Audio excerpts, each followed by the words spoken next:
I avui tenim amb nosaltres la vicealcaldessa de l'Ajuntament de Reus i presidenta de la Diputació de Tarragona, la republicana Noemí Llauradó. Noemí, moltes gràcies per atendre'ns. Moltes gràcies a tu per convidar-me amb aquesta versió virtual. Sí, que sembla ser que al final, que nosaltres que fèiem ràdio, cada dia fem més ràdio i vídeo, no? I sembla que ara sigui un valor afegit fins i tot, i cosa que agraïm moltíssim. Una de les raons que volem parlar amb tu avui és clarament de Reus, ja que l'Ajuntament de Reus complia aquesta setmana l'any, complia aquests dies l'any del pacte de govern. Realment ha estat un any molt intens, perquè ha començat l'any, el primer any va ser organitzar-ho, no? I el pacte arribava ara en aquesta època, es va organitzar, es va anar seguint la feina, que a l'inici d'una legislatura sempre intentes marcar aquells punts que vols realitzar, però bé, a l'inici del 2020 ens va començar a passar coses, no? Els aiguats, l'explosió d'Iqoxe, vam tindre quantitat de coses i després arriba aquesta pandèmia, que és una cosa molt seriosa, no és una qüestió molt seriosa i ens ha canviat tot el panorama. Però realment aquest temps a l'Ajuntament de Reus, d'aquest nou govern, en pacte amb Junts per Reus, amb el senyor Pellicer com a alcalde, tu com a vicealcaldessa, i també ara Reus que s'afegia en aquest pacte. En principi, hem de dir que si féssim la valoració potser hauríem de fer primer els primers mesos, no? Abans que arribés la pandèmia i després quan arriba la pandèmia. En principi, per començar i de manera senzilla, una valoració efectiva d'aquests primers mesos de pacte. No, el pacte és sòlid, està molt consolidat. Diem que formem un govern molt robust. De fet, clar, som les mateixes formacions que ja estàvem a govern en el mandat passat. Sí que és cert que la correlació de forces ha virat molt substancialment, la qual cosa ha fet que, com que Esquerra Republicana de Catalunya van pujar de 2 a 6 regidors, doncs, clar, som uns dels socis, diguéssim, importants dins del govern juntament amb Junts per Reus. I això crec que és bo en el sentit de que fem avançar la ciutat cap a posicions, doncs, progressistes, de sostenibilitat, feministes. Intentem, doncs, fer veure la necessitat de que governem en planificació i per això vam aprovar aquest pla d'acció municipal tot just al setembre, és a dir, vam dir que el faríem i el vam fer de seguida perquè creiem que és important. Nosaltres també posem molt d'èmfasi i molta importància i rellevància en el fet de treballar de manera transversal i coordinada entre les regidories, és a dir, que no hem de treballar des de departaments o de regidories estancs. I una altra de les qüestions molt importants i que sobretot ara en la pandèmia s'ha evidenciat molt és la necessitat de governar sempre pensant en les persones i posant al centre les persones. De fet, nosaltres com a Esquerra, com a grup municipal, portem, diria, la majoria de regidories que tenen les persones al centre, des de salut, educació, passant per ocupació, igualtat, participació, i per tant això forma part una mica ja del nostre ADN. En aquest cas, i abans d'entrar al moment de la pandèmia, hauríem de recordar que teníem, a més, i que no ho he citat al principi, però hauríem de recordar tots aquests temes nacionals que són molt importants al nostre país durant aquest període, perquè recordem que encara tenim uns presos polítics, tenim un règim de presons que si hem de seguir parlant ara del que ha intentat fer l'estat espanyol continuadament, cas per cas, és persecutori, no? I tot això havia de mostrar-se al mateix temps una activitat de la ciutat en si i també, ho hem de dir, unes certes deslleialtats, podem dir-ho així, en certs moments per part del Partit Socialista a Espanya, amb el govern espanyol quan arribaven. Això ha creat dificultats, però crec que també ha demanat una mà esquerra que vosaltres, una mà esquerra que Esquerra ha aguantat bastant bé l'estocada, malgrat algunes crítiques que fins i tot arriben d'alguns sectors independentistes. Com ho podeu valorar, aquesta feina? Perquè al mateix temps s'acusa, no s'acusa, ara sí, ara no, perquè estem en una situació incerta encara amb el tema llarg i vergonyós dels presos. Sí, A veure, mira, si ens remuntem una mica a l'inici de les negociacions per fer govern, nosaltres teníem molt clar que volíem que per la ciutat de Reus tenir el govern més independentista possible i més progressista possible per la ciutat i per això plantejàvem un govern amb Junts per Catalunya, amb Junts per Reus en el cas de la nostra ciutat, amb la CUP i amb nosaltres mateixos. Crec que aquest hagués estat el govern ideal, però per un costat i per l'altre no va ser possible. Aquest hagués estat el nostre ideal. I després vam optar per fer el govern que més s'aproximés amb aquest govern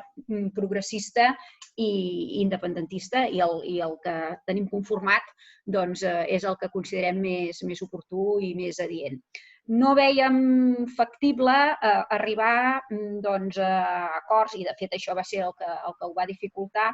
amb un partit socialista que en aquell moment, i ara també, estava molt lluny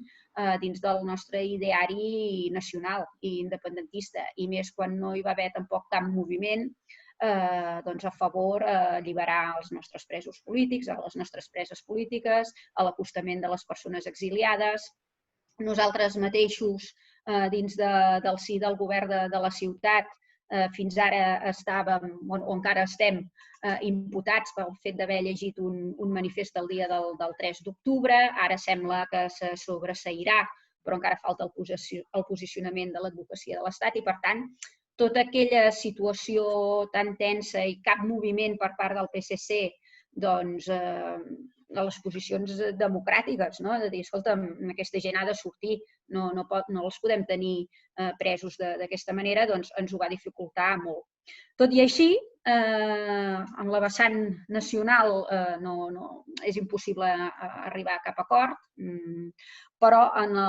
l'àmbit de la ciutat i de polítiques que hem de dur a terme a nivell municipal, ens hem de posar d'acord el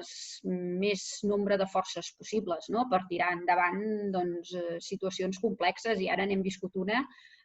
molt extrema, que ha estat la pandèmia de la Covid, i nosaltres teníem molt clar que si aprovàvem aquest pla de reactivació econòmica i social, l'havíem de fer amb el conjunt de tots els grups, traient-nos del cap qüestions nacionals, obviant-les, centrant-nos només en aquesta situació tan anòmala i que fóssim tots els representants de tot el consistori, per tant, tots els representants dels ciutadans i ciutadanes de Reus, els que volguéssim tirar endavant aquest pla de reactivació i que tots hi féssim les nostres aportacions. Per això hem aconseguit un pla que no és un pla del govern, ni és un pla tan sols de l'Ajuntament, sinó que és un pla de ciutat perquè també hi hem sumat els agents econòmics i socials de la nostra ciutat i ens en sentim molt satisfets d'haver aconseguit llimar diferències o almenys apartar-les per uns moments i treballar conjuntament. I això és aquesta mà esquerra que dius tu, potser, que tenim la gent del grup municipal d'Esquerra Republicana aquí a Reus, i tots els grups ho saben, coneixen del nostre tarannà, que sempre estem buscant parlar, dialogar, arribar a un acord, tu com ho veus, com ho deixes de veure, això ho podem incorporar, i crec que és un tarannà que ja ho havíem dit sempre d'inici, en el nostre programa electoral, crèiem que havíem d'arribar a acords i consensos,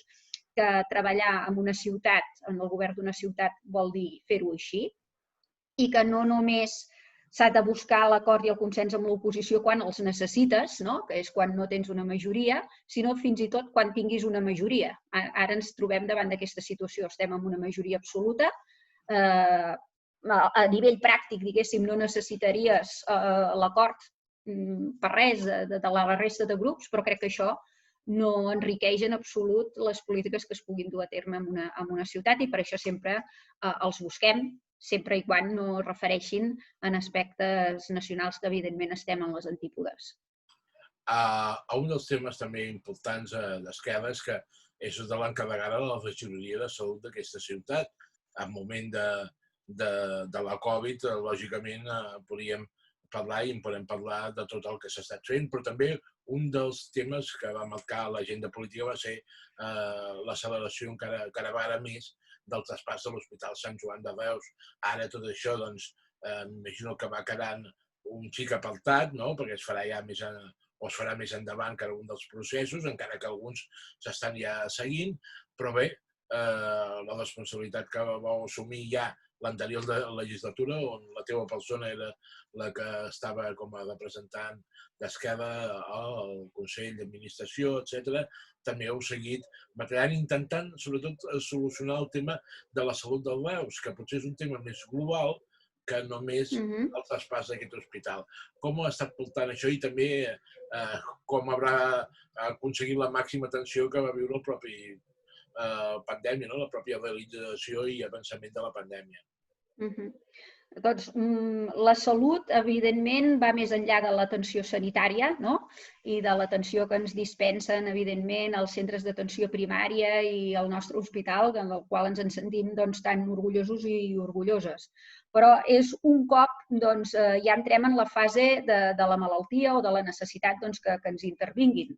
en aquest estadi. Però la salut,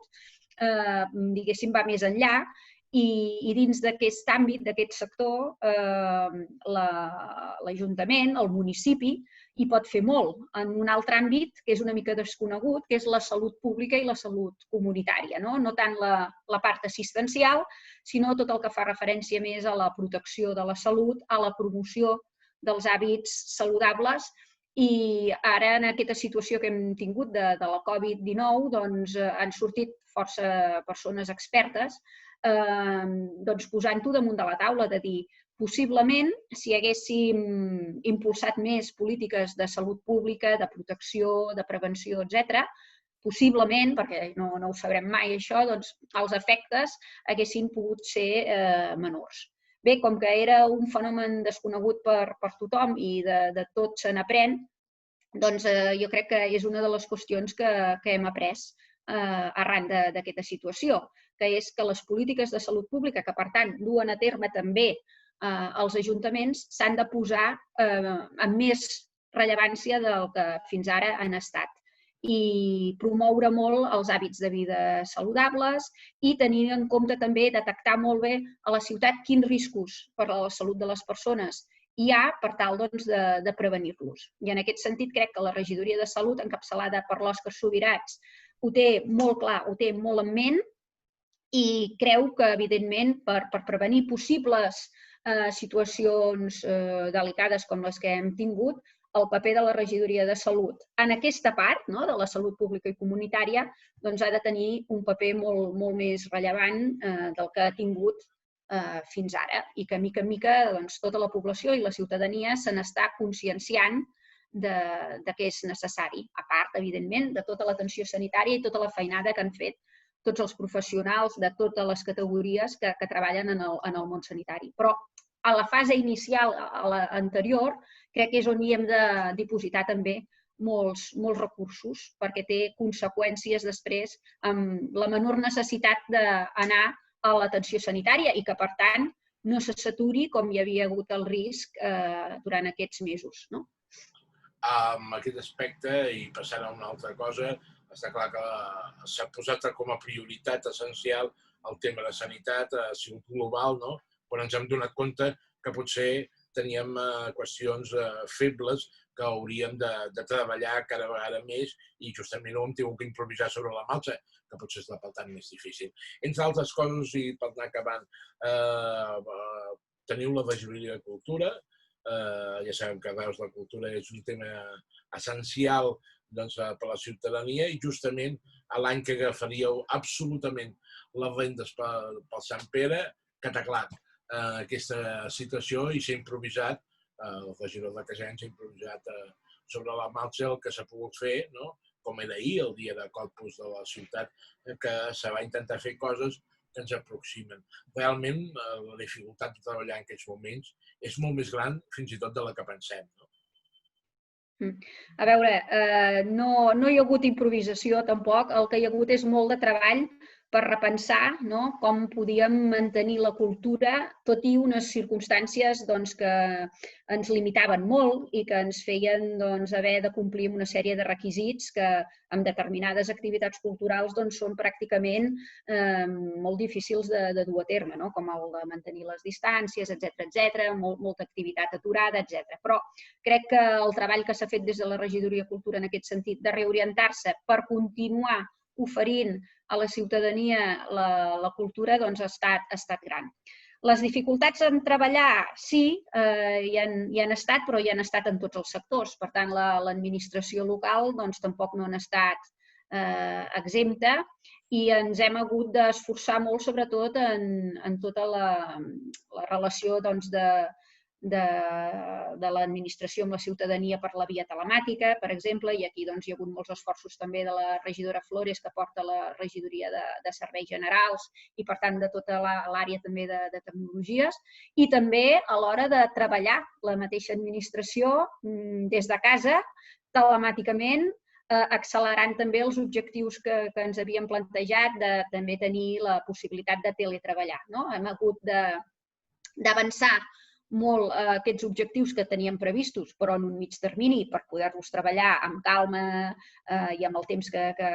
requereix, però ho hem hagut de fer amb més rapidesa, però tot i així crec que hi hem arribat i hem pogut continuar oferint el servei públic a la ciutadania i continuar fent polítiques per a la nostra ciutat. I, per tant, crec que això també es mereix un cert reconeixement per tot el personal que hi ha estat implicat, perquè hi ha hagut molt treball, molta atenció, com en tots els sectors, però finalment crec que hem assolit el que preteníem i ara amb moltes ganes de poder relacionar-nos amb una altra normalitat i tornar a tenir una mica el contacte que és tan necessari, també. En aquest aspecte, i per anar acabant,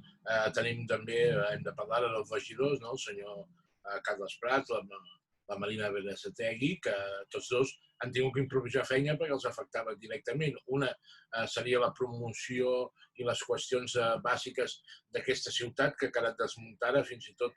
arran de la crisi, per això s'ha tirat diversos projectes endavant,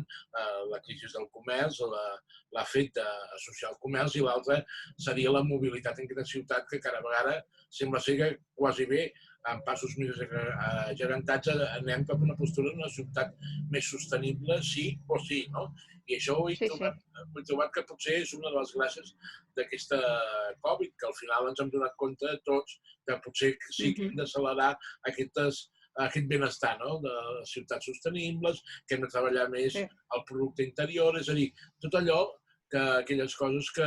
s'han ideat de forma ja pensada, però en aquest cas s'ha accelerat una mica el seu procés. L'acceleració d'aquests processos ha creat una tensió important, m'imagino també als seus propis regidors, no? Sí, i tant. Hem treballat amb tensió, però també sent molt conscients que érem unes persones afortunades pel fet que podíem continuar treballant, que ho podíem fer mitjançant el teletreball i, per tant, per molt que la feina a vegades es tripliqui, fins i tot, perquè això de videoconferenciar, la gent que ho està fent ho està experimentant i, per tant, les jornades de treball s'allarguen encara molt més que quan es fa de forma presencial, però sent conscients que podíem treballar i que, per tant, hi havia molta gent que estava en una situació molt més delicada, no només la gent afectada, evidentment, per temes de salut, que aquests eren els principals afectats, sinó després també tota la gent que patia les conseqüències econòmiques i socials de tot plegat. Però sí que és cert que ens ha permès que totes aquelles línies que ja tenim previstes en el Pla d'Acció Municipal, en el PAM, perquè estaven previstes, el fet de promoure el comerç de proximitat, quilòmetre zero, el comerç local, etc., doncs incentivar-ho abans del que teníem previst, perquè ho havíem planificat en un termini una miqueta més extens. Doncs ho hem hagut d'accelerar i tota la qüestió de la mobilitat sostenible, que no només la tenim prevista en el PAM, sinó que també amb la voluntat de complir amb tots aquests objectius de desenvolupament sostenible que preveu l'Agenda 2030, doncs hem trobat una oportunitat també per començar-ho a executar ja. I a més que ja no hi ha, diguéssim, marxa enrere en totes aquestes decisions. Hi ha hagut una reflexió, jo crec, de bona part de la ciutadania, de que hem de repensar-nos una mica tots com a societat cap a on volem anar i quina part positiva n'hem tret de la pandèmia que voldríem mantenir. I una d'elles, per exemple, podria ser aquesta qüestió que apuntaves d'una mobilitat més sostenible, que sigui més respectuosa amb el medi ambient, que sigui més inclusiva, que tingui en compte diferents formes de mobilitat i que no se'n prioritzi cap per damunt d'una altra, sinó que donem una mica espai i joc per tots, sempre amb la idea de millorar la qualitat de vida, amb un medi ambient que tingui un aire més net i que això també afecta a la salut de les persones. Per tant, de lo negatiu traiem-ne la part positiva i no l'oblidem, sinó que intentem ara intensificar-la de cara a un futur que tots volem que sigui millor. I per acabar, una pregunta obligada. Quin és l'estat de salut del pacte de govern a la ciutat de Reus? Bo, ja ho he dit, que tenim un govern sòlid, reforçat, potser fins i tot amb aquesta situació de pandèmia més cohesionat, perquè hem hagut de treballar tots de manera molt conjunta, molt transversal i molt coordinada i gaudeix de bona salut. No ha estat afectat pel coronavirus en aquest cas. Molt bé, doncs, Noemí Llauraró, vicealcaldessa de l'Ajuntament de Reus, presidenta de la Diputació de Tarragona, que en aquest cas no ho hem tocat, però que un altre dia hauríem de parlar del tema de la Diputació, que és prou llarg i també s'acumula molt la feina en aquests moments perquè justament sempre intenteu donar servei a les poblacions que tinguin més dificultats per tirar endavant. Gràcies per atendre's i quedem un altre dia i seguim parlant d'aquest tema. Moltes gràcies i fins la propera. Fantàstic. Gràcies a tu i fins a la propera, quan tu vulguis. Adéu-siau. Adéu, bon dia.